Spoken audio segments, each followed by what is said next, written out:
Welcome to the annual Red, White, and Blue picnic here on the Davis County Courthouse lawn. Our event today is presented by Big Rivers Electric. Obviously couldn't have this event without them, so a round of applause for our presenting sponsor today. Thank you very much. My name is Chad Benefield from the Country Station, 92.5 WBKR. Thank you, applause, I appreciate that. I'll give you $20 later. Actually thrilled to be asked to be the MC today for this event. And we're so glad that you all are with us today, so thank you very much for being here. At this time, we're going to bring up to the podium the president and CEO of our presenting sponsor, Big River Electric Corporation. Please welcome Bob Berry.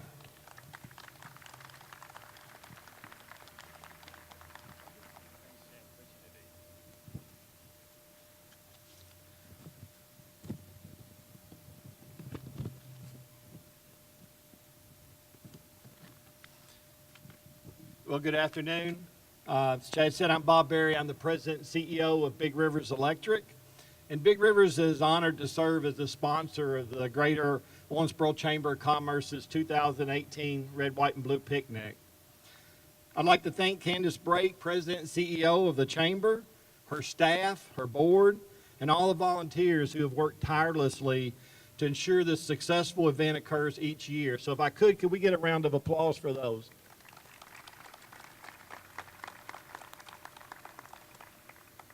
Also want to thank and express my sincere gratitude to the men and women who have or are currently serving as public servants to our country, our county, state, and community, as well as those who feel it's their duty to answer that call and have entered a race this year.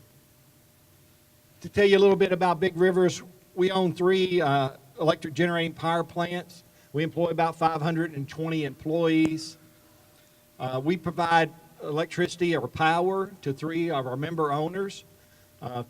That is Jackson Purchase, who is headquartered in Paducah, Meade County RECC, headquartered in Brandenburg, and Kenergy, who's headquartered here in Owensboro. Collectively, those 3 distribution co-ops serve 122,000 homes and businesses across 22 western Kentucky counties. We've also signed long-term contracts with Kentucky Municipal Power Agency, OMU, and some entities in Nebraska as well.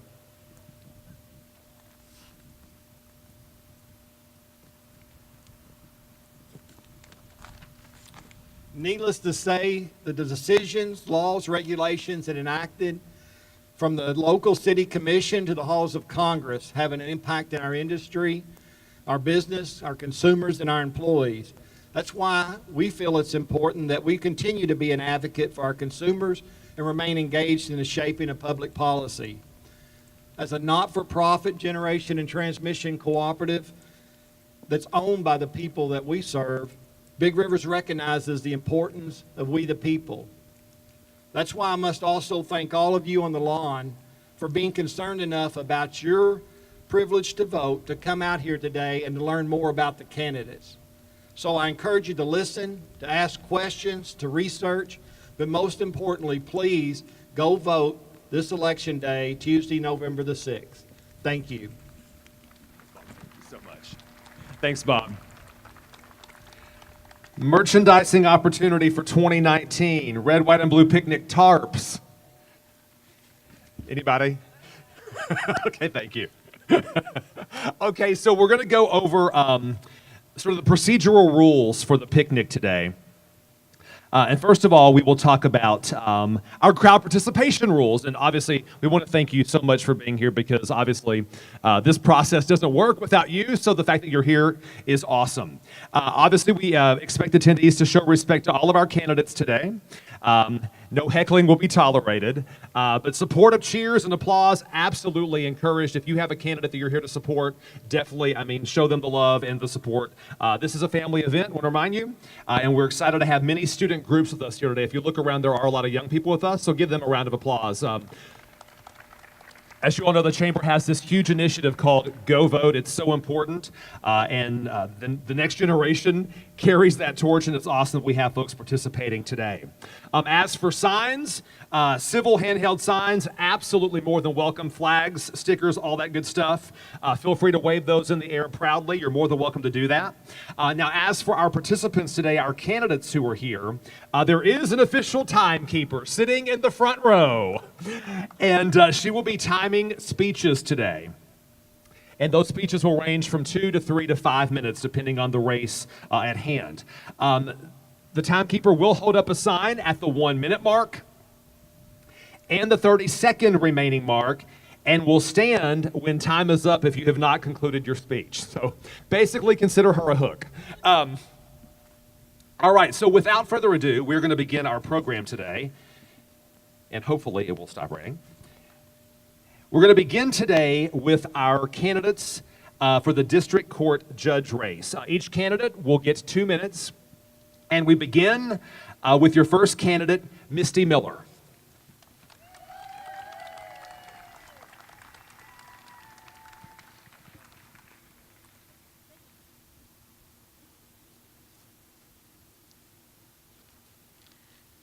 Thank you guys for braving this weather. My name is Misty Miller. I'm running for District Court Judge. It's a nonpartisan race. It will be on every ballot in the county and the city here in Davis County. I currently work as an assistant county attorney for Claude Porter in the county attorney's office. I've been there for almost 13 years. My job is largely as a prosecutor, but I've worked in almost every area of district court over my career. Prosecutor is kind of like, well, district court is kind of like a people's court. If regular people are going to be there, chances are you'll be in district court. It's a busy place, and my training as a prosecutor has taught me to be fair and to be open to everybody, to both sides of everything. It's taught me to research the law and apply the law, and I can do that. District court is also a really busy place. That's one of the things I love about it. I love the energy. It's a very energetic place. I will work that job. I will work that job 24/7 when it requires. The way I do now as a prosecutor, I work that job 24/7 when it's required. And I believe district court also, like other areas in our community, needs some change. And a couple of changes I'd like to make are to make the dockets run a little bit easier, to get victims, witnesses, and law enforcement out in a timely manner. Also, I'm working with a team of people to help create a mental health court. We need that in this community to help route people to services rather than to end up in jail when they don't need to be in jail. Those are some things we desperately need, and we're working on those right now. If you believe, likewise, if you believe there are changes we can make, if you want to see a fresh face and you want to see new energy and life brought to our district court, you look no further than the first person on the ballot. I'm the first person on the ballot in the district court Division 3 area, Misty Miller. I'd appreciate your support and your vote. Thank you.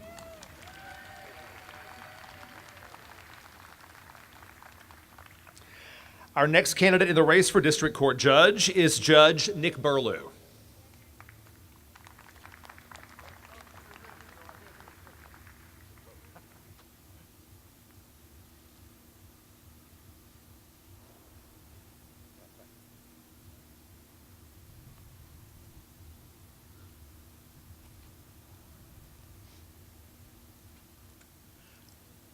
I'm Judge Nick Burley.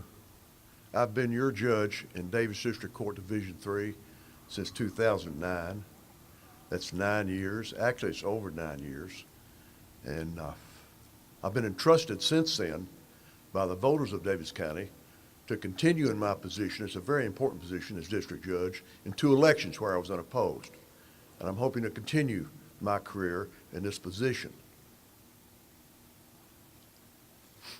That's 9 years, 3,300 days. It's over 3,300 days I've been in this situation. And I think it's gone off without a hitch as far as I know. My objectives as a judge started from the beginning that I learned when I was practicing criminal law and injury law for 20 years in Owensboro and many cases in district court after 1978. Respect is my number one objective, and I think I've achieved that as a judge. Respect to the people that come before me, and I hope to the high heavens that when they leave the courtroom, they feel like they have received respect and don't leave disrespected. I hope they feel like they got their money's worth. Whatever court it is, it's not just criminal court or traffic court. We've got civil court, probate, etc. Other objectives, I want to be firm, and I am firm when it's justified. I want to be consistent, as you need to be as a parent. And I have 4 kids, married, have a wife I've been married to for 40 years. What does that mean, 30 seconds? Okay, thanks. I consider myself a gatekeeper to everybody that comes before me, of fundamental fairness. Anyone that doubts my comments can come to court tomorrow on the 26th, can come to court the next Friday. It's all-day court, criminal traffic. There's plenty of room for you. I'll find a seat for you if you want to come in and see the situation. Lastly, I feel blessed to have been in this position. I'm grateful. And I look forward to this job for the next 4 years. One more comment. I'm the only candidate in this situation, in this race, that has proven, confirmed judicial experience. Please consider voting for me. Thank you very much.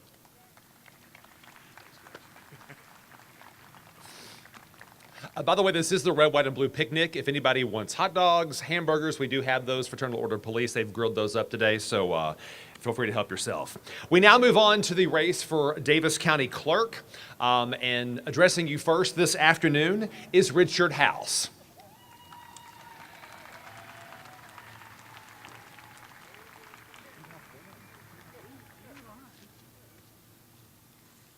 Good afternoon. I'd like to first start out by thanking the Chamber and all of those who have put this together and given us this opportunity today.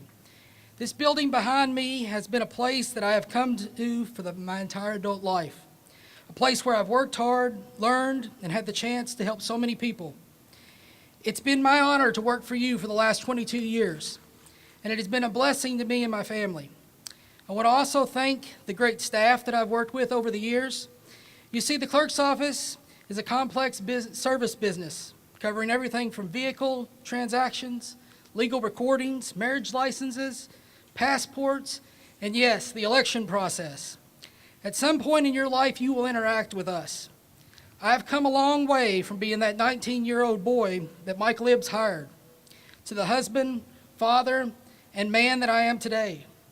Through all the hard work, going back to Western Kentucky University to earn my bachelor's in management and my master's in business administration, working 2 jobs and raising my family, I have built a solid resume and acquired the skills to be the next Davis County Clerk and continue to run an efficient and customer service-driven office for you.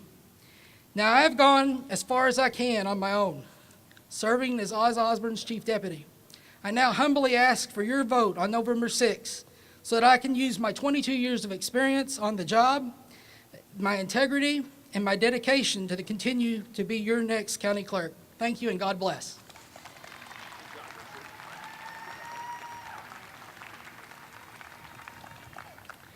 It just occurred to me, right, my registrations are due for my vehicles. I should have multitasked today. Totally fell down on the job. Up next for Davis County Clerk, please welcome Leslie McCarty.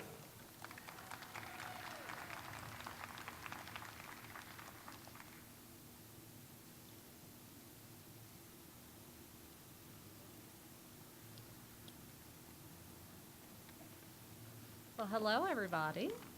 I want to say thank you to the Greater Owensboro Chamber of Commerce for this opportunity to speak.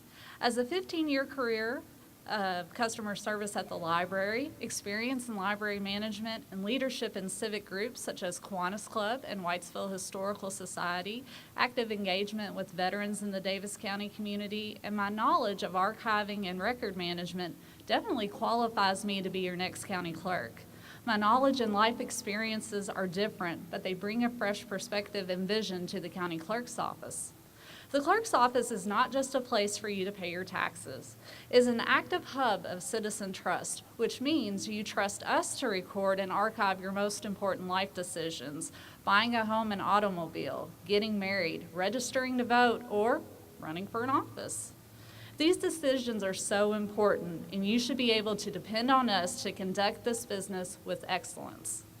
As your next county clerk, I want to foster a greater presence in the community by the way of new partnerships and revitalizing existing partnerships. The clerk's office should be actively seeking ways to improve these relationships, coming up with solutions to problems such as how to increase voter turnout. I want to create a marketing strategy for the office using different platforms such as social media and print. I want to develop a clear mission and vision for customer service. I will continue to expand access to services with changing technology. We must adapt and move forward with a changing world. My character and career is built on service, and I will serve the citizens of Davis County with dedication and integrity. I ask for your vote on November the 6th. Thank you.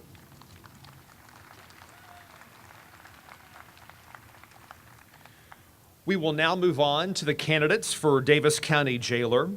Each candidate will have 2 minutes to address you this afternoon, and leading us off, please welcome Deborah Taylor Duncan.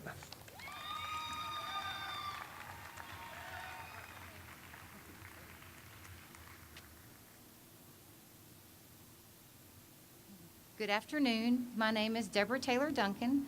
I have 10 years' experience in corrections where I had the opportunity to serve at the Davis County Detention Center with my father, Harold Taylor. I've amassed 480-plus hours in correctional-based training while I was there. I had daily responsibilities for the administrative operations, security, and staff oversight while I was at the detention center. I also assisted in maintaining the jail's budget. The majority of the revenue to the jail's budget comes from state and federal and out-of-state inmates. I was responsible for maintaining the appropriate numbers to meet the budgetary needs. I also was responsible for the coordination of inmate rehabilitation programs. For the last 15 years, I've worked in the mental health and behavioral health industry. As such, I understand the relationship between psychosocial issues such as stress, anxiety, substance abuse, and substance use, and I understand how that impacts an individual's decision-making and lifestyle choices. At my current employment, I'm responsible for the implementation of programs to address those issues. I've been working with local resources in the coordination of different programs that we can bring to the detention center. I've also been working on identification of second chance employers and the identification of evidence-based programming, which are programs that are proven to work over a period of time for those that are incarcerated. I look forward to bringing my 25-plus years experience to the detention center, and I respectfully ask for your vote and support on November the 6th. Thank you.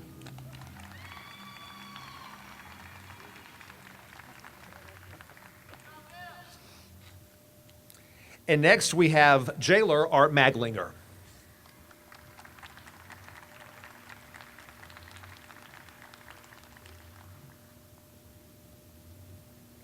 Thank you all for being here in the rain with us today. I just want to introduce myself. I'm Art Maglinger. I'm currently serving as the Davis County Jailer. Prior to that, I served with the Owensboro Police Department for 13 years. While in that capacity, I served as a detective, a department chaplain, and then I was also a member of the emergency response team, as kind of like the SWAT team.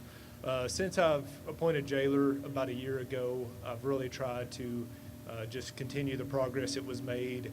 From a taxpayer's perspective, what you would be interested in, we've generated a significant amount of revenue since my time in office. We've doubled the federal inmate population, well creating over $1 million in revenue.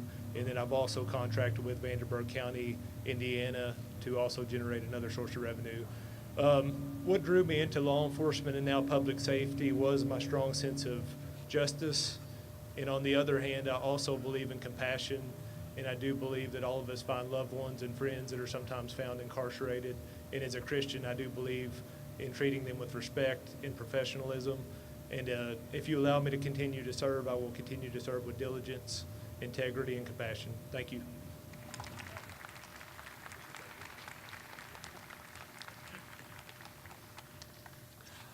Art's the only candidate who needs a tree as a microphone stand. We now move on to the Davis County Commission race in the East District. You'll hear from two candidates. Each will have 2 minutes to address you this afternoon. And up first, please welcome Jimmy Sapp.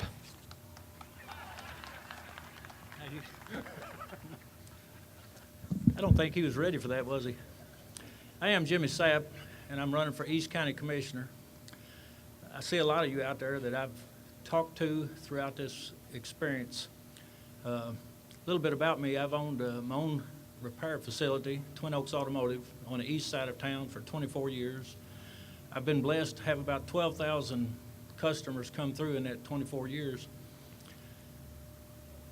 Before that, I worked at United Parcel Service, a member of the local 89 Teamsters,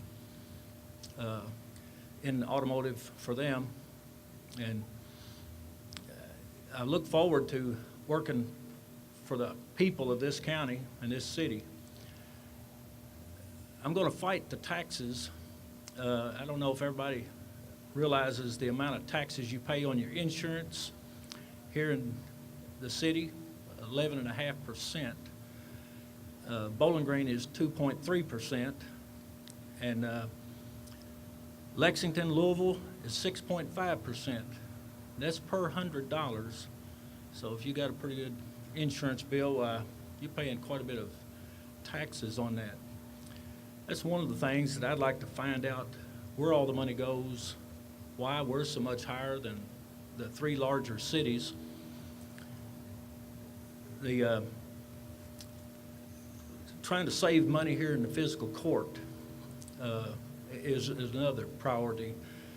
And I know Judge Mattingly and the commissioners have tried to do their best, but we need to tighten down. We don't need to raise taxes. We need to spend within our means. You know, that's what I've done at my house, and that's what I plan to do for you all if I'm elected.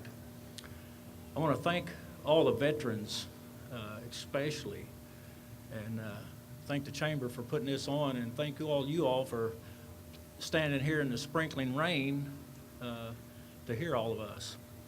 Again, vote for Jimmy Sapp November 6th. Thank you. Thank you. Up next, your current East Commissioner, Mike Koger.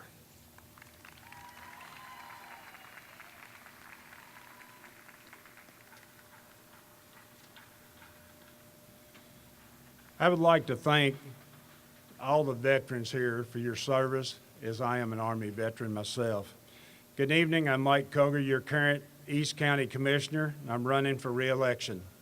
I've been married for the past 48 years to Donna Hayden Koger. I have 2 children, Jason Koger and Holly Alexander, and 5 grandchildren. I'm running on my record of the past 4 years. I'm not saying what I may do or what I want to do. I have done it, and I will keep doing it.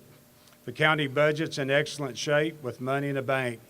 The court goes over the budget line by line to make sure we give workers only what they need to get the job done while providing excellent service to the public. Because of this sound budgeting, the county has not raised property taxes for 8 years with no plans to raise any property taxes. I'm especially proud of 2 parts of my record. First, the county continues to fully fund public safety, providing millions of dollars to the Sheriff's Department and Fire Department, including the construction of a new airport fire station and 2 fire trucks for the volunteer departments. Second, the county continues to pursue economic development opportunities. Our Economic Development Fund has committed nearly $2 million to encourage over $150 million investment in our community, creating nearly 1,000 jobs, many with an average starting wage of $20 an hour.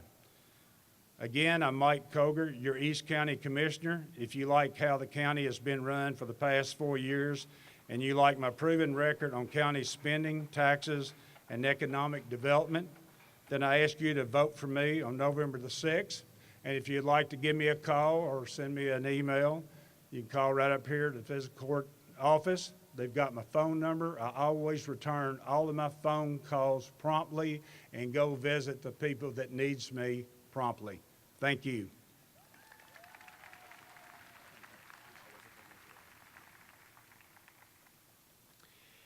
This year we have 12 candidates vying for 4 seats on the Owensboro City Commission, and you're going to hear from those candidates next. Each will stand before you with 2 minutes to speak this afternoon. And leading off our candidates for City Commission, please welcome Andy Gamblin.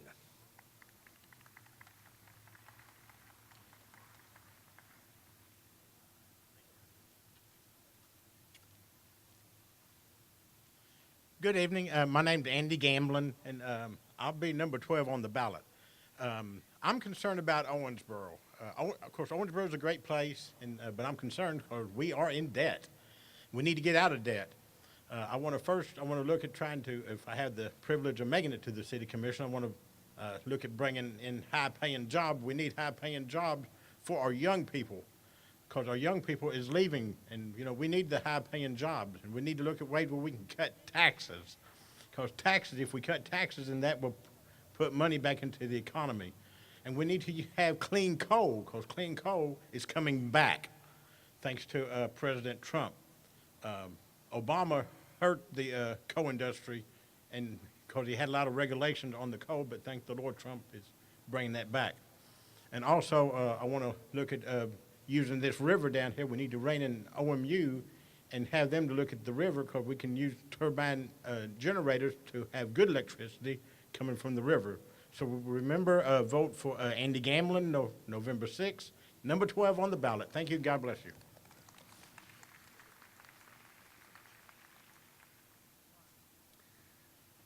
Up next, we're going to welcome Megan Hagan.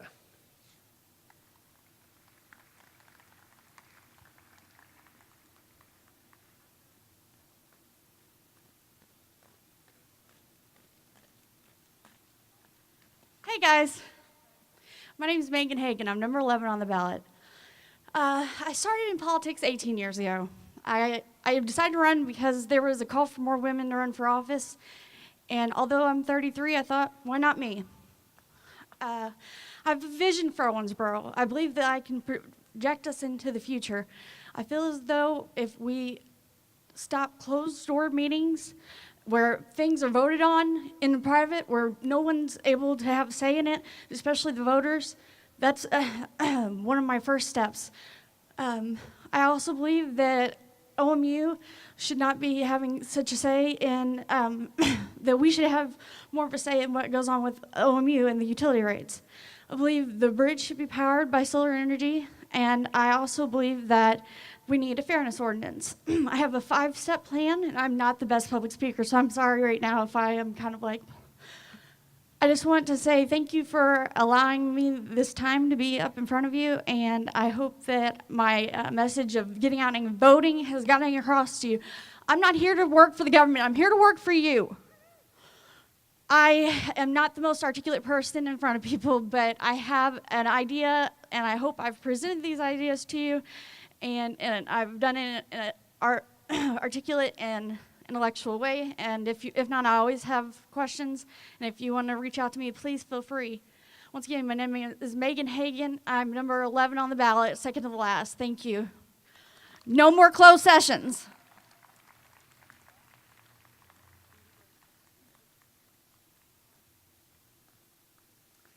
Your next contestant for Owensboro City Commission is Larry Magelang.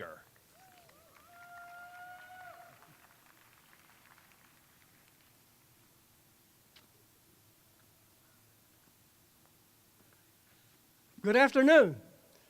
I'm Larry Magglio. I'm running for City Commissioner.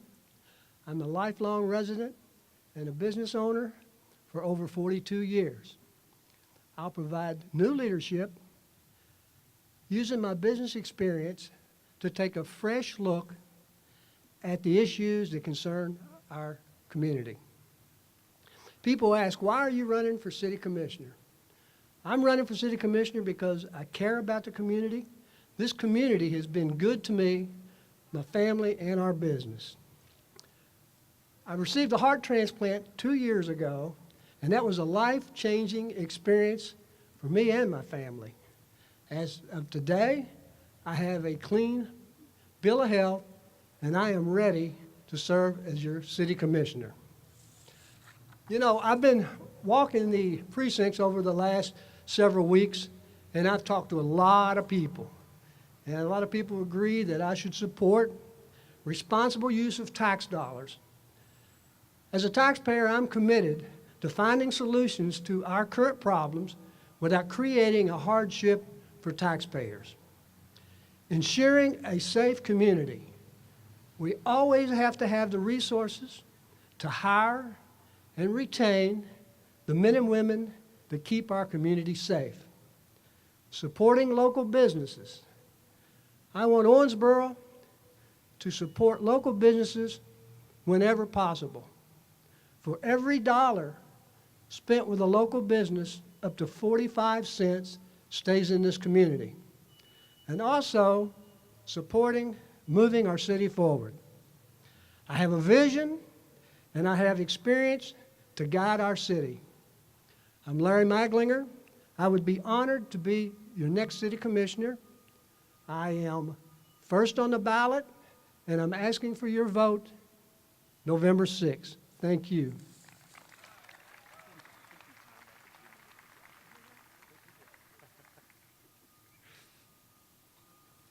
Your next candidate for Owensboro City Commission is Adam Marshall.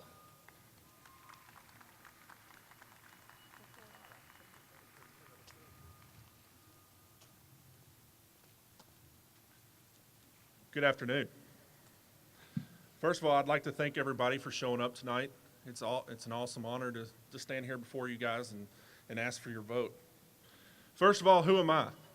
Well, my name's Adam Marshall, 33 years old, born and raised in Owensboro, Kentucky.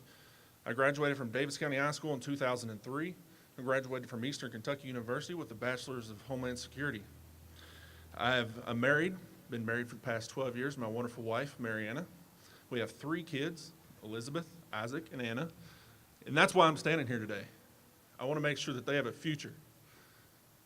When we look at the things that are going on in this community, we've got a lot of great things to look at, except our pocketbooks. We've got a lot of opportunity, and I want to make sure that we can grow, but grow responsibly. I want to make sure that I provide a new perspective. We need to bring in jobs. With that new perspective, new jobs, we can bring in new talent, keep our own without having to fight to make sure that they stay here. I want to leave the community in a better shape for my children, for the next generation. First of all, we're going to cut the debt, we're going to eliminate the expenses, and hopefully, in the long run, cut your taxes. We're going to paint a financial picture so that we can bring people to this community. But more importantly, I want to be a voice of reason, a voice of conservatism, a voice of understanding. I want to stand up and I want to fight for you. It's time for a change, Owensboro. And I want you to remember that come November the 6th. My name's Adam Marshall, and I humbly ask for your vote. Remember, vote number 6 on the 6th. Thank you.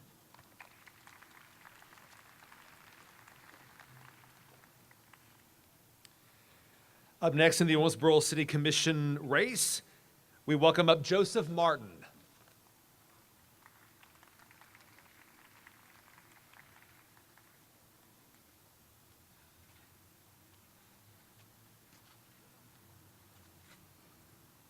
Ladies and gentlemen, thank you for coming here today. I was born and raised in Davis County. I'm a Vietnam veteran. I graduated from Owensboro High School and attended college, and I received a degree in technical engineering and management. I also on the Owensboro Human Relations Commission Board. It's time for a change.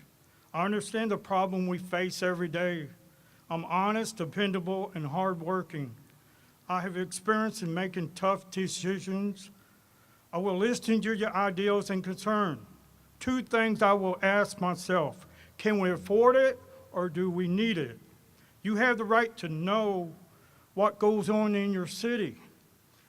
I don't have any personal gain by being a city commissioner.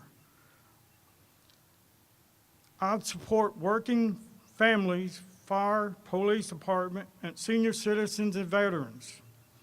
2 things I will work for as city commissioner are solar and ambulance service. I ask for your vote on November 6th. I'm 100% for accountability, efficiency, transparency. When you go to vote, keep in mind the person you are going to vote for, he or she is going to work for you, or they will work for themselves. You can make a difference. Your vote does count. Thank you.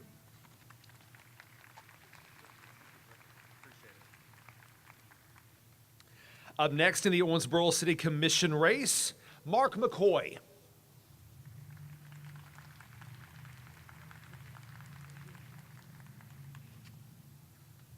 Good afternoon, everybody. My name is Mark McCoy, and I am a 2003 graduate of, 1995 graduate of Iowa State University. I moved here in 2003 and made Owensboro my home.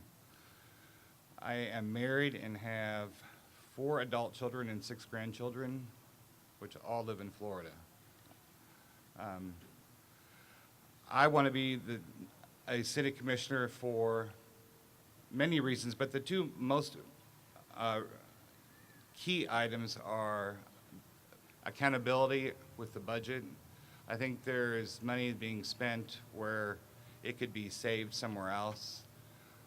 The other is transparency with open communication to the public. If the public don't know what's going on, it's hard to know who's passing what. So on November 6th, I'd appreciate your vote. I am number 2 on the ballot. Thank you.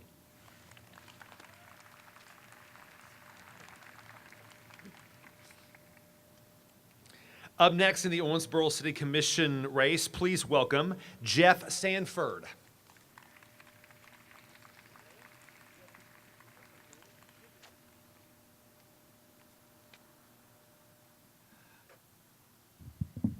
Good afternoon, everybody. Seems like yesterday I was sitting here talking to you guys, but it's been 2 years. Everybody looks younger except for me, I guess. But anyway, thanks for coming out to listen to us today. You know, I'm Jeff Sandford, running for city commissioner. I spent 6 years downtown, 4 as a commissioner, 2 as a mayor pro tem. And I have to say, if you look behind you and you look around this community, there's been a lot of things done, a lot of positive things that have been done. So we have a lot to be proud of in this community. And the reason I'm running it again is I think we need to stay positive. We do have some challenges. And I remember back warning of these things that could happen, a little bit of spending, that I voted no to some stuff. It's probably over $25 million. And I said there would be a day of reckoning. And I told everybody that. And I was kind of by myself on some of it, and I had some help on other parts of it. But anyway, to overcome problems, you cannot be negative. You have to be positive. And what we have to do is have positive solutions to fix our problems, spending. And the thing that comes to mind for me is economic development. And that comes, and I only have 30 seconds, it comes with a lot of pieces. It comes with infrastructure, workforce development, skilled trade. I'm big on that. It comes with a positive attitude and leadership and experience. And that's why I'm running it, is because I have experience. I think I know what I'm doing, and I would appreciate your vote in November. And I only look for great things for this community. We have a lot to be proud of. Everybody I talk to who comes in from outside in is amazed at what we've done in this community. So I'd like to take hats off to current commission, past commissions, future commissions, and you guys, because you guys are the ones that really made it happen. So thank you, and I'd appreciate your vote on November 6th. Thank you very much. Always a pleasure. By the way, I would like to point out that our official timekeeper this evening has wrangled the assistance of a magical fairy. Oh, unicorn. Oh, see, even better. With mystical powers to keep us on time this afternoon. Our next candidate for Owensboro City Commissioner is Rick Searcy.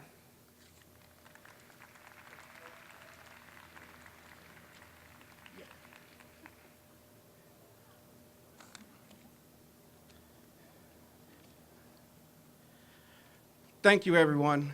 My name is Rick Searcy, and I humbly stand here before you as a candidate for City Commission. When I told a lot of the people that were close to me that I was running for City Commission, the first thing they said is, why in the world do you want to do that? a lot of times even before they even said congratulations. But I told them I'm running because I want to do my part to help make this a better city. A city that is not loaded with debt so our children won't be faced with the same problems that we are. I'm running because I want us to have safe communities, and when we get sick, I want us to have the best medical care possible. And lastly, I'm running because I want us to live in a strong local economy. But in order for this to happen, City Hall is going to need three things. One, it's going to need to be able to bring people together. I have a track record over the last few years of bringing people together throughout Davis County to achieve common goals, and that is what I'll bring to City Hall. I will build a bridge between the people and its government. Two, it needs experience. I have a wide range of executive level and governing board level experiences, and I know how to operate within a tight budget by applying smart spending that puts our local businesses first and supports our first responders. And three, it needs creativity. The city needs to continue to identify key partnerships in the private sector. That way projects and initiatives can be completed without adding to the debt, where our government can be effective and yet still fiscally responsible. So I'm running to work with you and work for you. So let us work together for a good community. Let us work together for safe homes. Let us work together for a strong local economy and a city that is not loaded with debt. Now, I cannot do this alone. I'm asking for your help. I'm asking for your support. And if you give me that honor to be your city commissioner, let us roll up our sleeves and work together. Thank you.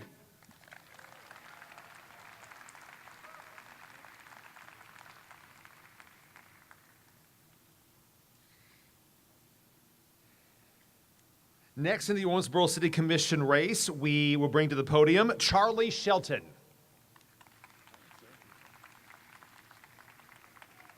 Good evening, everyone. Thank you all for being here. Thank you to the Chamber for putting this on. Thank you to Big Rivers for sponsoring the event. I am Charlie Shelton, and I am running for Owensboro City Commissioner. A little bit about me. I'm a member of Blessed Mother Catholic Church.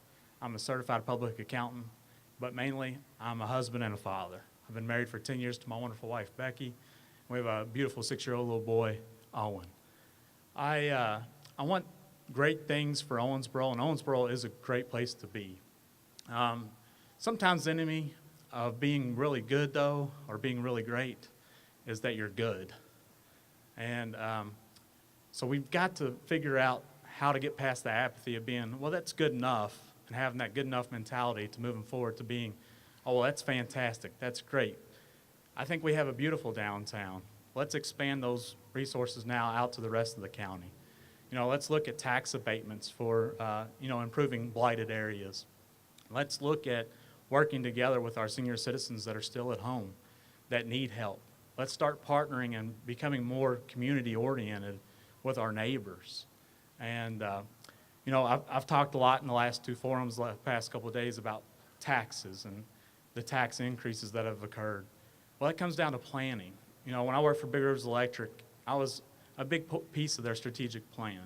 I covered that from top to bottom, regardless of whoever's issue was a concern. And I made that plan into something that was a working plan. And that's what we've got to have at City Hall.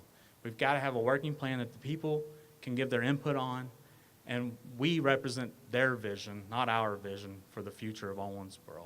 So I ask for your vote to vote for Charlie Shelton on November 6th to help lead your vision into the future so we can all move forward together. Thank you for your time, and have a great evening.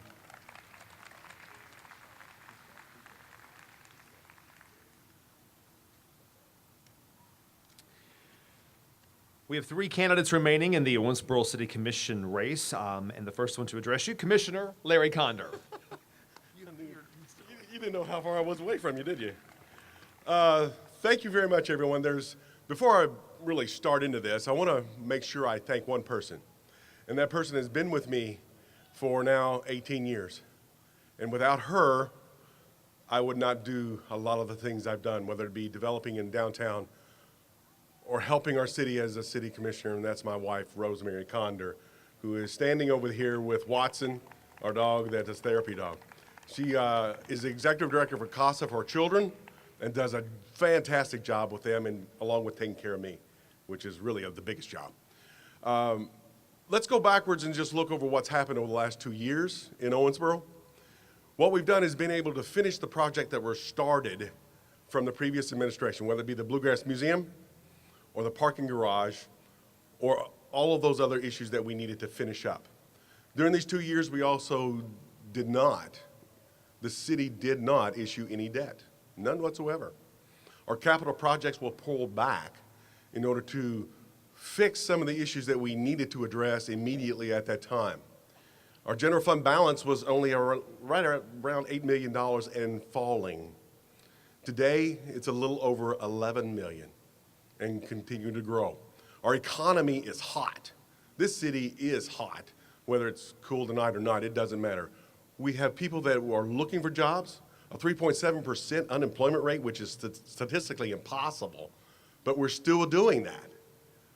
We have revenue streams, we have infrastructure, and we have the stars lined up to where we have individuals at City Hall, our Mayor Watson, individuals in Frankfurt, and individuals in Washington, D.C. that are paying attention to Owensboro and looking at what we're doing and looking at how we're doing it. So let's go now to the future. What is it that we need to look forward to? We need to look at the rest of our areas. And I have a couple of areas that I'll talk, and I'll put those out later, and I apologize for taking so much time. Thank you very much. I didn't even get to where I needed to. I saw her.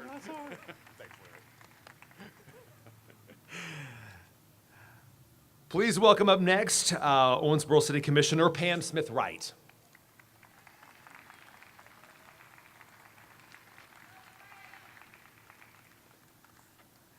Good evening. Most of you know me, and if you don't, you've missed a treat. I'm Pam Smith-Wright. I'm Owensboro's first woman mayor pro tem, and I'm so proud of that. I'm a lifelong resident of Owensboro. I'm married to Eugene Wright. I have 2 children, 2 grandchildren, and I'm asking for your vote in the upcoming election. You know, people talk about Owensboro all the time, and during my 4 terms as your city commissioner, I've watched this city grow. And you know, there are cities that are around us that are bigger than us that are so envious of Owensboro. Our downtown is second to none, and don't believe the hype that everything that we've done since I've been a commissioner is downtown. That is not true. If you get out of your comfort zone and go around this city, you will see some of the things that we've done. In my childhood neighborhood, Mechanicsville, we've revitalized that. In Germantown, we've revitalized that. And we've done a lot for our flooding in this community. I'm asking for your vote and your support on November the 6th. I'm number 9 on the ballot, and number 9 is fine. And I will ask that you continue to vote for me and to keep me as your city commissioner, because I've been here all this time working for you, and I will continue to do that. I thank you so much for your support. I want to thank the Chamber for having this event, and thank all of you for coming.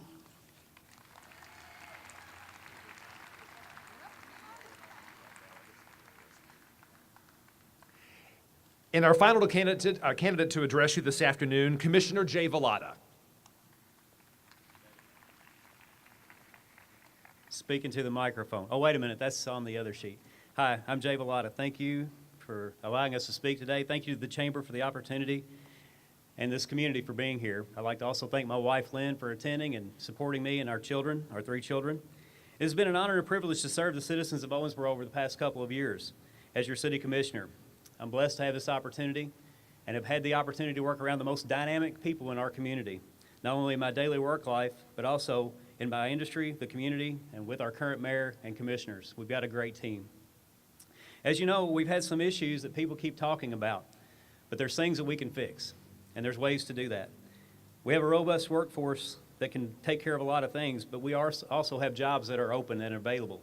So how do we fill these jobs? We need to assist those in the private and public employment sectors with our partnerships so that we can actively recruit and get those jobs filled. And there is a way to do that. We also need to continue to try to retain and hold on to our police force, fire, and public works employees. for higher paying jobs, because the public is obviously a competitor of ours, and we don't need to compete with the public, but we also need to make sure that those folks are taken care of in their daily service. We need to offer a great work environment, making sure the work for the city of Owensboro is rewarding as a professional employee of the city, and we support those folks. We are one of the only communities in the area, maybe in the country, that have a couple of things that a lot of communities don't have. That's a very vibrant airport and riverport. So how do we best utilize these assets for economic development? Obviously through connectivity. We need to figure out how to get those two linked together so that they can be a better service to our community.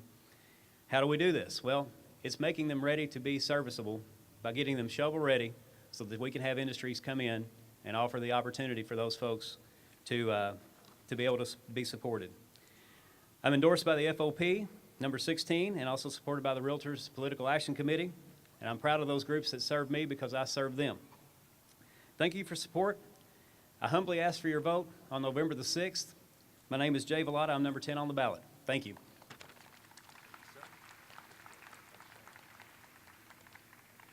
Our crowd has grown over the last 20 minutes or so. So if you're joining us, we want to welcome you to the Red, White, and Blue Picnic presented by the Greater Owensboro Chamber of Commerce and presented this afternoon by Big Rivers Electric Corporation.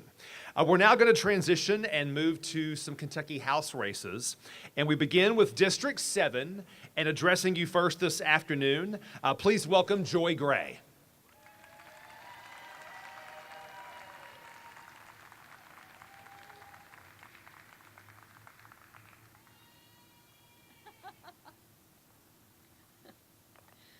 Nothing like having your cheering crowd with you. I am Joy Gray. I'm a retired school teacher, a mother, and a grandmother. So I'm concerned about the future of this state and the future for our children and our grandchildren. The thing that concerns me right now is when you hear people talking about what's gone on in Frankfort, and I've been out on the campaign trail for a couple of months now, and I've heard words like toxic, partisan, divisive, juvenile, self-centered, exclusatory, unfair, uncaring, and ineffective. I've heard them talk about how they don't help the working class anymore. They don't represent the people. I think the most important words that are missing are honesty, hardworking, and problem solvers. I think the question that this election should be about working to help the people of this state. It should be about improving the life of Kentuckians, not getting reelected or destroying the competition or the opposition. I've had to work with many types of people over the years as a teacher, people that I agree with, people that I didn't agree with, people that walked like me and talked like me, and people that didn't. And you have to learn to work well with others and come to the solution that is best for what is going on. And in students' lives and in the lives of Kentuckians, they're hurting right now. I want to use my skills to work for you, the people. You're going to hear how they've done great things. They've passed right to work for less. They've repealed prevailing wage. They passed a sewer bill and called it a pension bill. They passed a budget that took funding away. And when they talk about they funded education at the highest level, I want to read you some numbers. They removed textbooks. They removed professional development. They removed Commonwealth School Improvement Programs. They removed Leadership and Mentor Funds, Middle School Academic Center, Teachers Professional Growth Fund, Teacher Academias, Virtual Learning Programs, the Writing Program. They reduced the funding for the following programs: elementary arts and humanities, extended school services, which many of our working families use to take care of their kids after school. They've reduced gifted and talented, local school district life insurance, mathematics achievement fund, preschool programs, Read to Achieve, and state agency children programs. They reduced SEEK appropriations by $34 million in 2019 and by $45 million in 2020. They reduced funding for our colleges, again, 6.25%. That is why the cost of going to college is going up. They have taken out money for ovarian cancer screening. They've taken out pediatric cancer research and neonatal intensive care unit. This is a war on children and a war on women, and we need to stop it, and we need to work for the people of Kentucky. I'm Joy Gray, and I ask for your vote on November the 6th for District 7 State Representative. Thank you.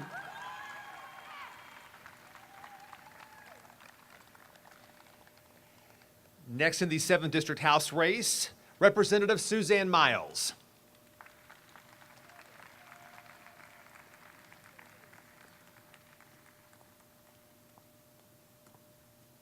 Good afternoon. My name is Suzanne Miles. I am currently the state representative of the 7th District, which entails all of Union County, part of Henderson County, and part of Davis County. It has been my honor to serve the area for the 7th District. It is also my honor. We've already thanked the FOP Post 16. They have endorsed me. And why would they endorse me? It's because I support law enforcement, and I've done a very good job of making sure that I listen to them for them to tell me what they needed. We talk about the schools. I know other people see an opportunity to step on others and think it makes them taller. Well, I'll be honest with you. I don't think that's the way it goes, because the things that have been said tonight have been a little bit inaccurate, because seek funding, highest level ever in this budget. And you want to say, how did you take out this and that and everything else? Well, at the end of the day, we start looking at some of the things. Local control. Does that mean anything to anyone here?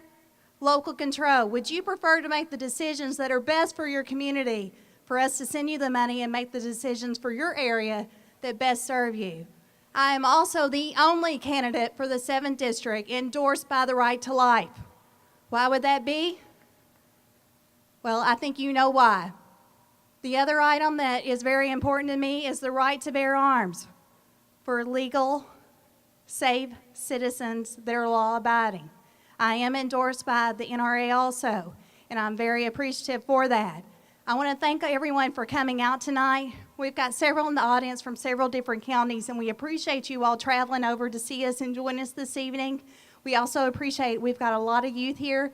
We want to appreciate them for coming out and working tonight, and we appreciate all of that.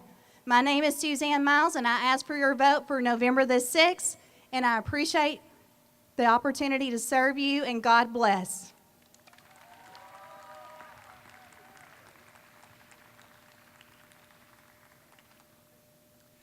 We're now going to move on to the House race in District 11. By the way, our House candidates do get 3 minutes apiece. Leading us off, James Buckmaster. I'm sorry. Program change. Rob Wiederstein.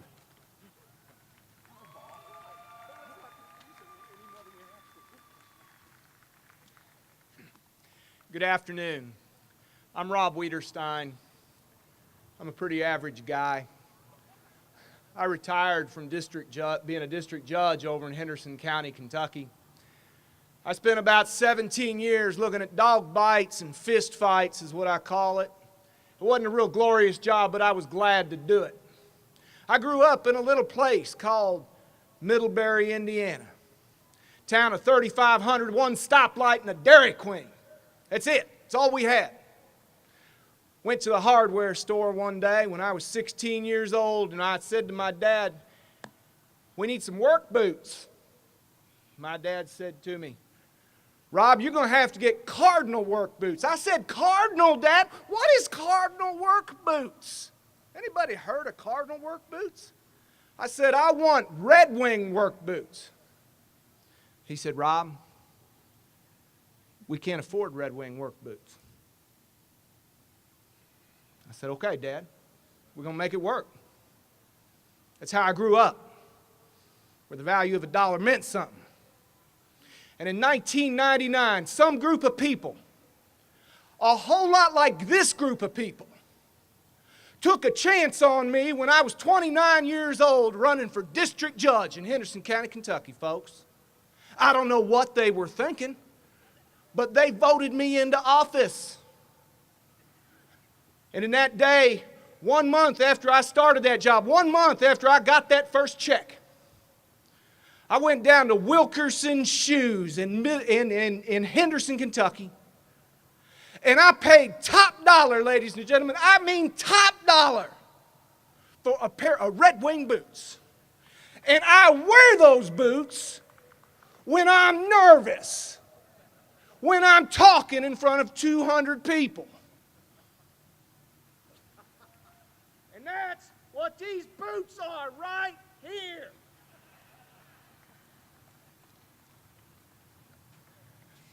I'm as average a guy as you'd ever run into.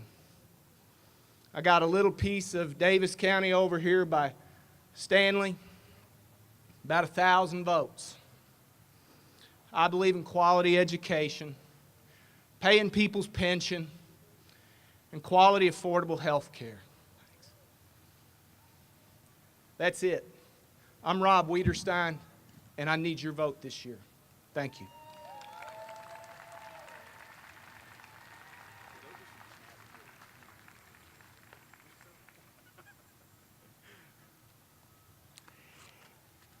And now we are moving on to our House race in District 12. Please welcome to the mic, Bruce Coonsey.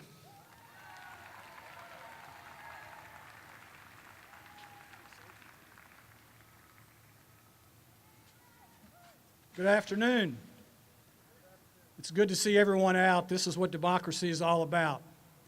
My name is Bruce Coonsey. I am running for House of Representatives District 12, which, like a lot of the districts in Davis County, only encompasses part of Davis County.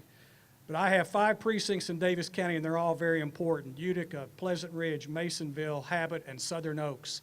If you live in those precincts, I need your vote on November 6th. I'm a retired educator, a proud retired educator. I'm a former county commissioner, served for 12 years. It was my honor to serve the citizens of Davis County during that time. I'm a strong education advocate because I know that education is the future of our state. I also want us to remember that we've got to fund education, we've got to fund infrastructure, we've got to fund drug treatment programs for the opioid crisis, and we've got to do that with tax reform that is fair to the average person, to the working men and women of Kentucky. We need education reform, and we need to have pension reform that is done in the right way and is fair to the public and to teachers and public employees.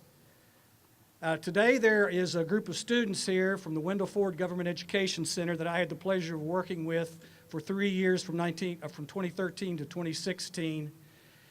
In that Statesmanship Academy, we talk about civility and cooperation and compromise.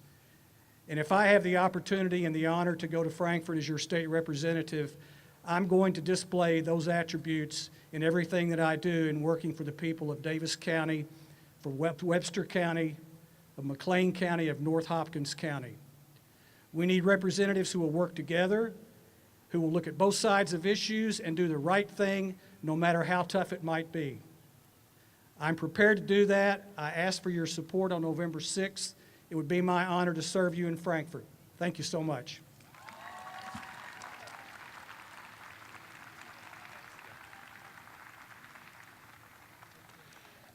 There have been a couple of references to lots of young people who are here with us today. I want to actually take some time to recognize the students from the Wendell Ford Government Education Center with us today. These truly are our future leaders, so a big round of applause for them today. And at this time, we're going to hear from candidates in our 13th District House race. And leading off this afternoon, please welcome Jim Glenn.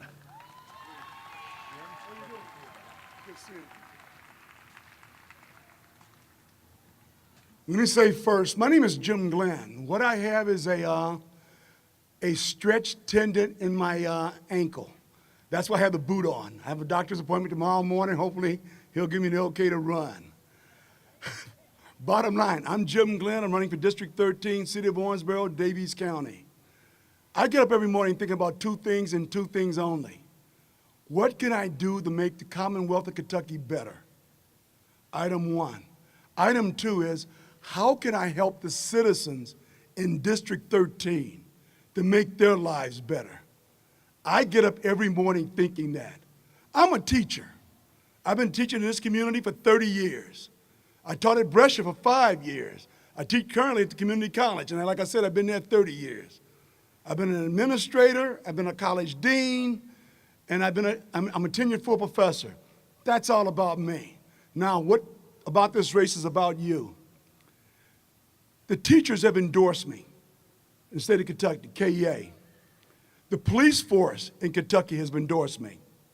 The firemen in Kentucky have endorsed me. The issues are these, as I see them. We need good paying jobs. That's not gonna go away, and we got an all-out fight to make sure we put that in place.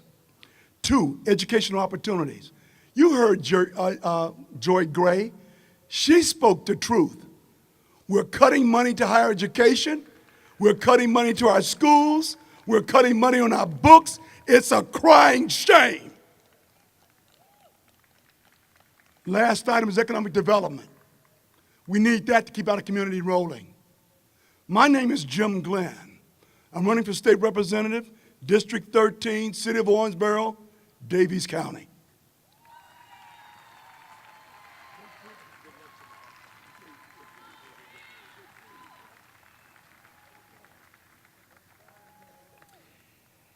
Next from the 13th District, please welcome Representative DJ Johnson.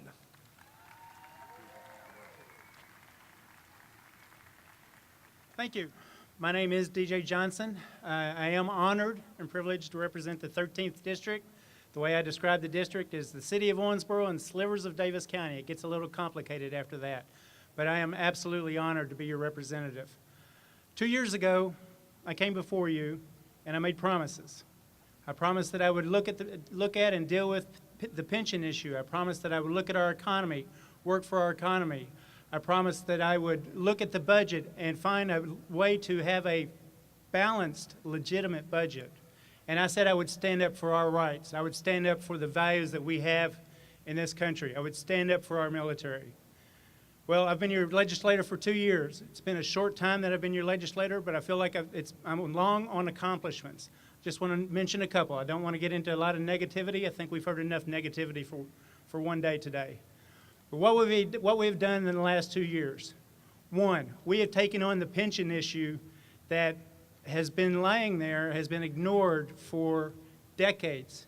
It was a tough issue. It was not a fun thing to deal with. It was not fun to have to go through what we went through to get where we did. But we have taken the steps to stop the bleeding in our pension plans. If we hadn't, those plans were going to disappear down the road. We took the steps we had to. We worked hard for it. We made the tough decisions. The budget, we have a budget that for the first time in years and years is a legitimate budget. When you look at our budget, you know where your money's going to. It's your taxes. You ought to be able to do that. We have a legitimate budget in place. Taxes, we actually have reduced your income taxes for the first time since I can remember. If you get a paycheck here and you're paying state taxes, you have had your taxes reduced because of the legislation we passed. Personally, I've sponsored several bills, and those bills have actually been co-sponsored both by Republicans and Democrats. I think that's important. I've stood up for property rights. I've restored property rights for homeowners in Kentucky that were taken away from them in the 90s. I've stood up for our veterans. I've passed multiple veterans bills, including a bill that supports our disabled veterans who simply want to own a business and get ahead. I stand up for our veterans. I've passed bills that have reduced red tape for our contractors, our plumbers, our HVAC technicians. And I believe in that, and I will keep fighting to reduce government because government is too much into our lives right now. I will fight for that. I've fought for our social values. I've made it okay to talk about the Bible in high schools again. But the bottom line out of the things I've done, more important than anything else, I have been here for you. I will be here for you for the next 2 years. If you will allow me to do so, I will listen to your issues. The bills that I passed were bills that people brought to me, not that I thought was important. And most of all, I will pledge to you, I will pledge to Judge Mattingly, I will pledge to Mayor Watson that we've just gotten started. All the economic things we've been talking about, all the development, we've just gotten started. I pledge to you and our leadership that we will continue that. And I'm asking for your vote on November 6th, District 13, DJ Johnson. Thank you.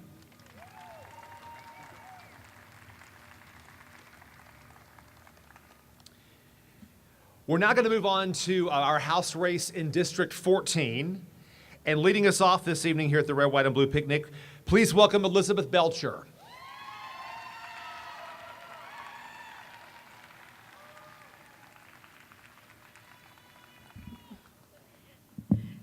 Thank you. Good evening. I want to welcome everybody from all the different counties. I'm Elizabeth Belcher. I am running for the state representative in the 14th district. That is East Davis County and all of Ohio County. I'm here today because I am fighting for working people. The last 2 years have been a nonstop attack on our public workers, our teachers, our firefighters, our police officers, on all working people, our unions. I am here to tell you that if I'm sent to Frankfort, I will fight for you. I have no businesses. I have only one desire, and that is to fight for working families.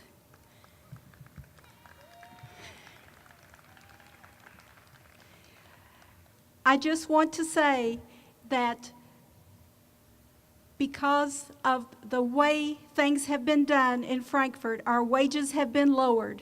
In Ohio County alone, wages have dropped $2,000, the average wage per family. And that isn't right. When you face people day to day and they say that repeal of the prevailing wage has absolutely devastated their family's budget because they lost $5,000 to $6,000 because of prevailing wage. When you talk to union families and they talk about the right to work for less law, that has devastated our workforce. No, it's not right. And I'm asking that you send this whole slate of Democratic candidates to Frankfort to fight for you. I'm Elizabeth Belcher, and I am fighting for working people. Please remember me on November the 6th.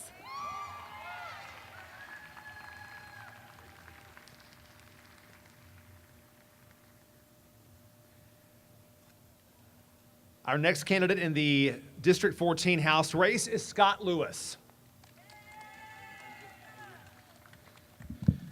Good afternoon. I'm Scott Lewis. I'm running for 14th District State Representative. It takes in East Davis County and all of Ohio County. Some of my issues or background that I have, I've been a public service employee for over 30 years, former state trooper here in Davis County. I've been a superintendent in Hancock County for 6 years and on my 7th year in Ohio County. I've been a teacher at the college and high school level. I've been an elementary principal, middle school principal, and high school principal also. Some of the interests I have, some of these candidates before us have already mentioned a lot of things that are near and dear to my heart. Pro-life, I'm pro-life. I have the endorsement of Kentucky Right to Life. I also have the endorsement of the United Mine Workers of America. I have endorsement from KEA, Kentucky 120 Strong, and I would represent the people of East Davis County and Ohio County to the best of my ability. I'm Scott Lewis. I'd appreciate your vote on November the 6th. Thank you.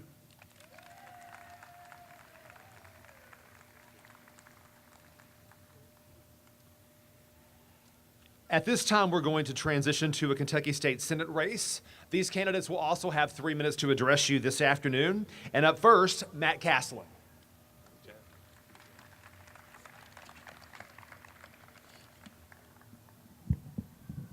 I'm going to take this thing out so it'll reach me.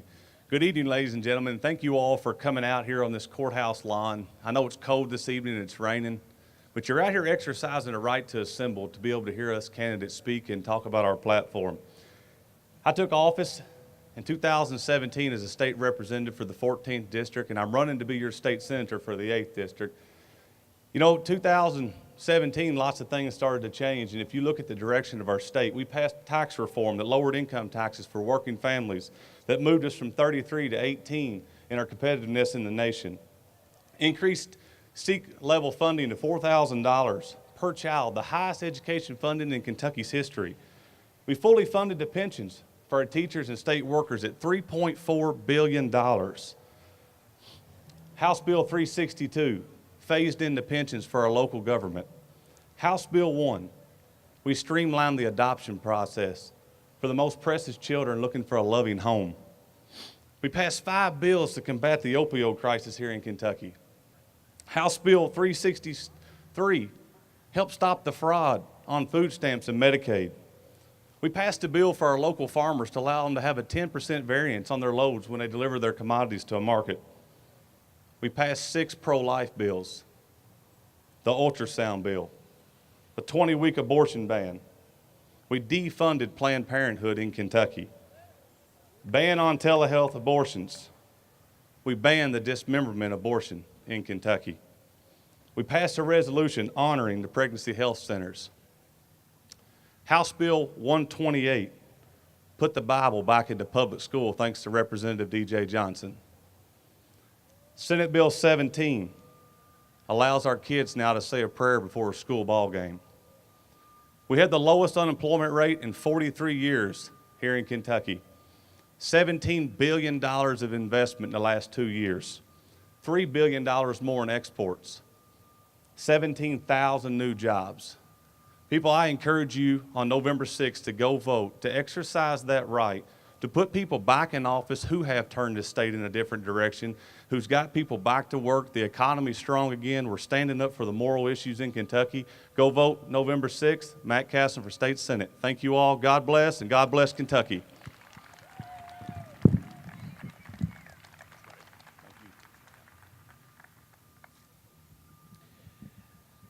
Up next in the Kentucky State Senate race, please welcome to the podium Bob Glenn.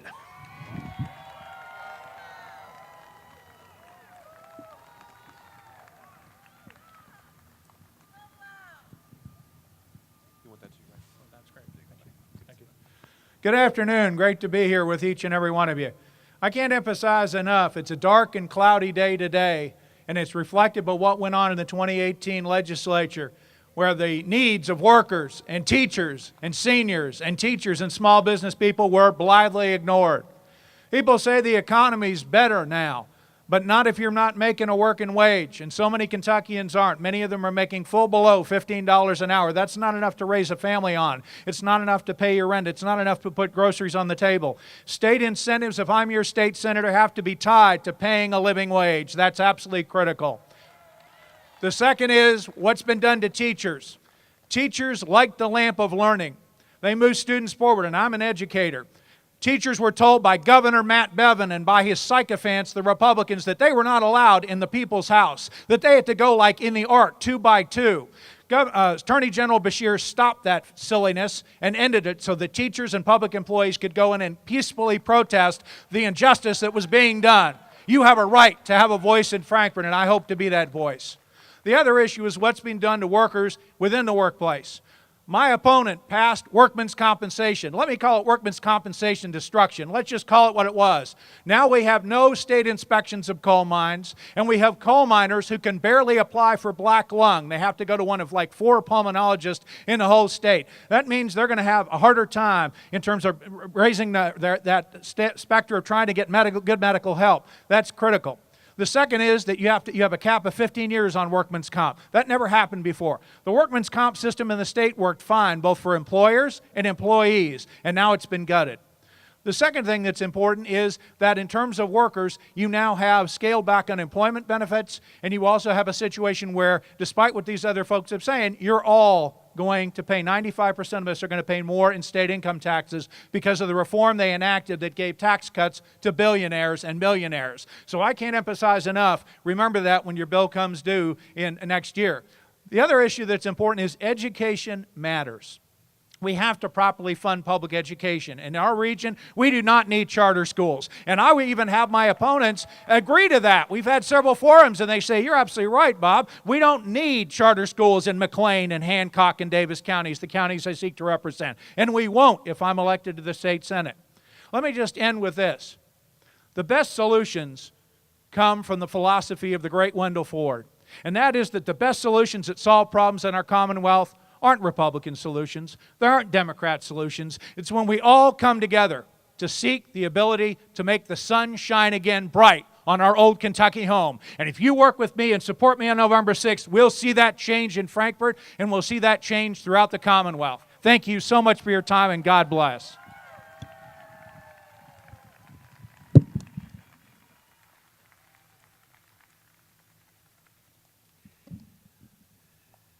This evening, we have one U.S. congressional candidate with us. Please welcome to the podium, Hank Linderman.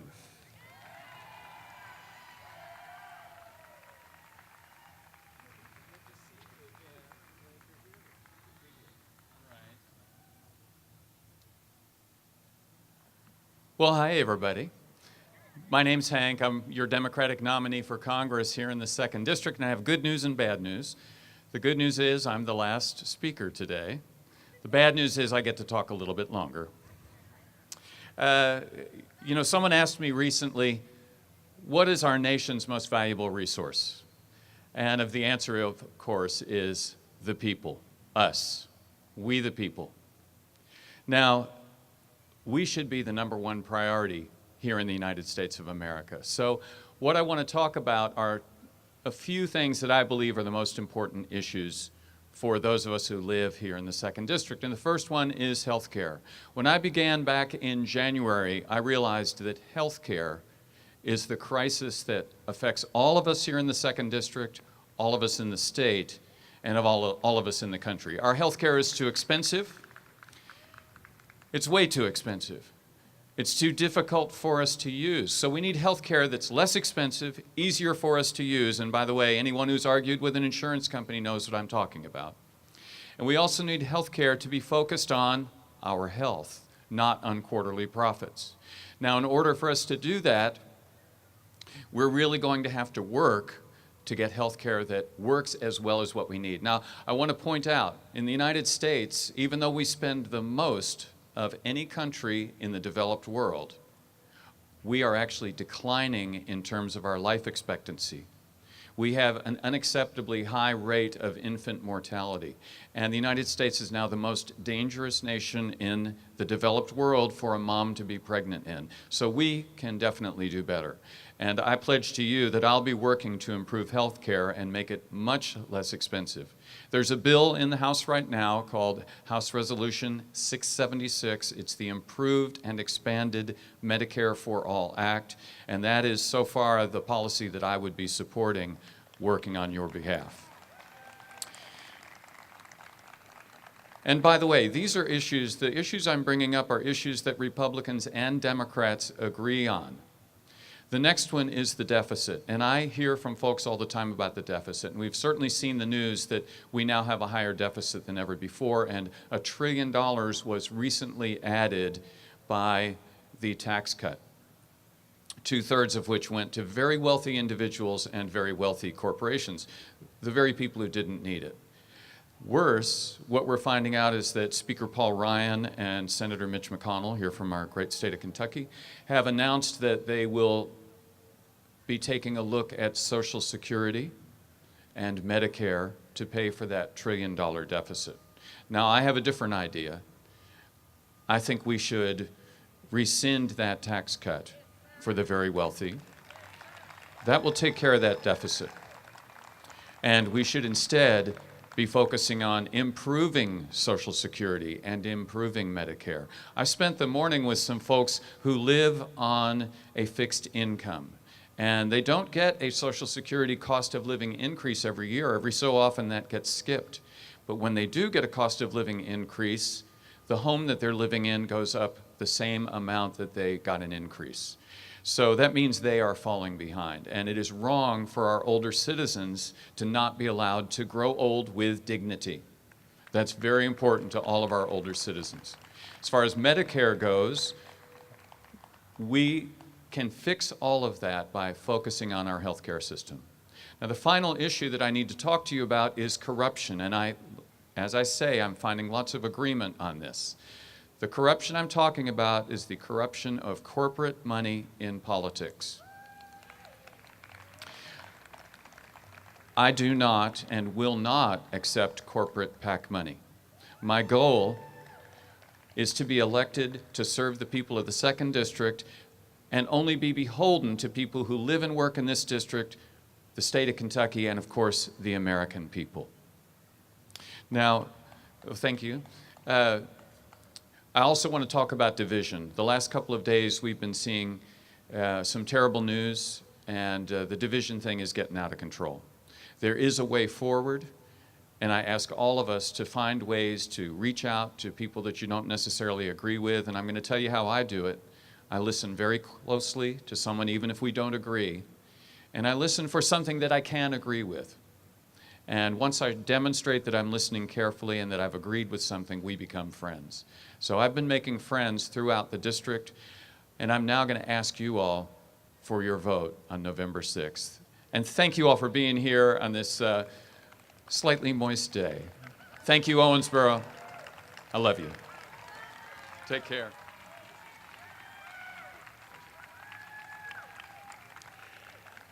Folks, that concludes